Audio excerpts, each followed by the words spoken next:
What's good, YouTubers and YouTubettes? This is JB Sports, back again with another one. Four-time Grand Slam champion Naomi Osaka defeated Karolina Muchova 7-6 in the second set, 7-3 in the tiebreaker. She won the first set 6-4. She was able to advance to the semifinal of the U.S. Open, and she's looking to get her fifth Grand Slam championship and stake her claim as one of the great female tennis players in recent memory. Looking to take that throne. You know, we've been trying to find out who's going to take that throne from Serena Williams. Who will be the face of women's tennis?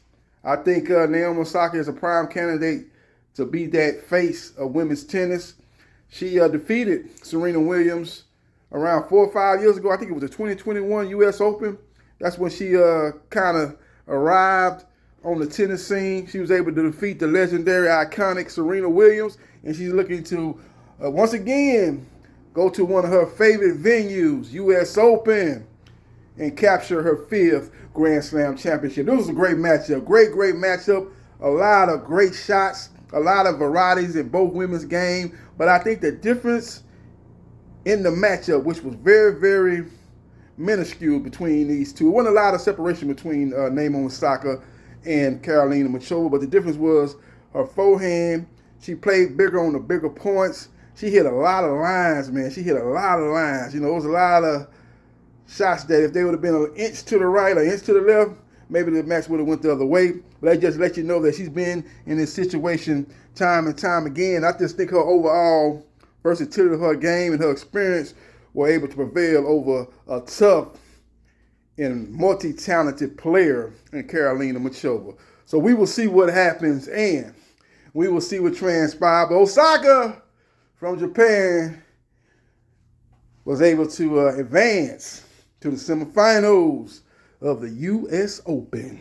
So we will see what happens, and we will see what transpires. Both players were very strong on their service game. I think Osaka was 72% and Muchova was 70%. So they were definitely controlling what they could control. They was actually holding their service games up very well. It was only a few times when a player was able to break the opponent's serve, and that was Osaka, and she was able to capitalize on those opportunities and win in a straight set, 7-6.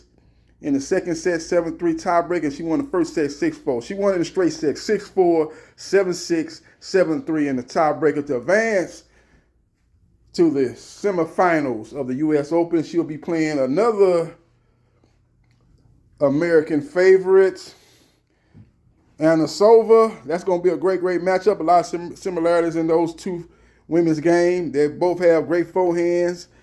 They both move very well. I think Osaka is a little bit more athletic, just a little bit better mover, and I think that'll be the difference. She has experience over Osaka, who's never been this far in the U.S. Open. Now, she did advance to the finals of the Wimbledon, and she got beat decisively in that final 6-0, 6-0. Big goose egg on the scoreboard in 2 sets. I think if she does advance to the final, she'll put up a much better effort than she did at Wimbledon, but she first must get it past who, in my opinion, is the most talented female in the game, Naomi Osaka. Her A game beats any female in tennis today A game. So they got to hope that she don't bring her A game and they bring their A game, and that would allow for her opponent to have a chance. To me, she's like Serena Williams in that regard. When Serena played her A game, nobody could see her. I think the same could be said for Naomi Osaka. Her A game beats any female in tennis A game. But Osaka has been very consistent, and she has played a lot of matches.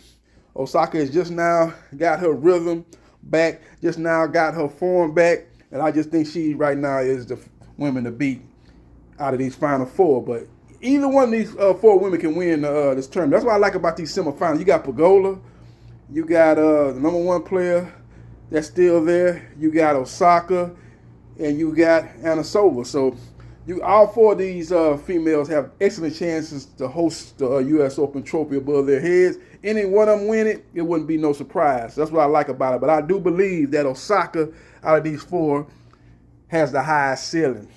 And I think if she reaches that apex of her game, again, I don't see nobody that can see her that's remaining in this draw. So we will see what happens, and we will see what transpires. But I think the time of this match was very, very, very, very. I'm gonna put it like this: the point of this match was when it was 5-4 after Muchova broke Osaka and go up 5-4. Osaka, like a true champion, a true G, came right back and broke her. I think she broke her at love and was able to tie it up 5-5 in the second set. After that, both women held serve and they went to the tiebreaker. And just Osaka was just bigger on the big points. I think she went up 1-0, and I think Muchova tied up 1-1. And Muchova really needed to hold her serve up at 1-1 to go up 2-1, but she got broke right there. And after that, Osaka held her two service game to go up 4-1, and she was able to hold her off at that point, winning 7-3 in the second set to advance to the second round of the tournament.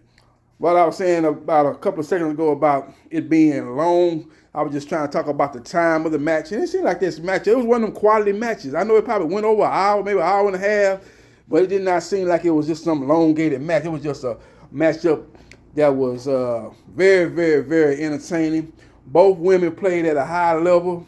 Both women showed variety of their game. Both women played at a high level. It wasn't a lot of unforced errors in this matchup. Sometimes you see a lot of unforced errors, a lot of times where opponents have a hard time getting over their first serve. That wasn't the case. Both women got over 70% of their first serves over, and that allowed each woman to hold their service game. It just would allow for a brief time where each opponent had a chance to break the other serve, and that was Osaka. She was able to do that in the first set to win it 6-4, and she got broke in the second set, and that was Muchova's chance to win that second set 6-4, but again, Osaka broke her right back at her service game at love, and was able to tie it up 5-5, and at that point, pretty much everybody that was watching on TV and everybody in the stadium of Arthur Ashe knew that match was heading to a tiebreaker, and that's exactly what it did.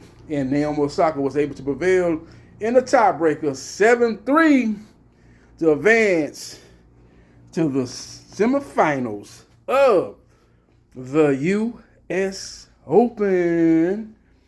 So we will see what happens and we will see what transpires. But shout out to Naomi Osaka for playing a hell of a game, and hopefully she will reign supreme at this U.S. Open. That's what I'm predicting, especially if she play her A game. I look for her to capture her 5th championship. But once again, she's got some tough competition. You got Anna Sova, who's, again, been one of the most consistent female players on the tour, looking to get her first Grand Slam championships.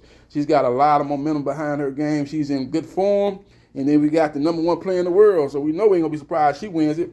I'm going to try to say her name. I think it's Sabalenka, as I butcher her name. She's a very consistent player, best player if you go by rankings in the world.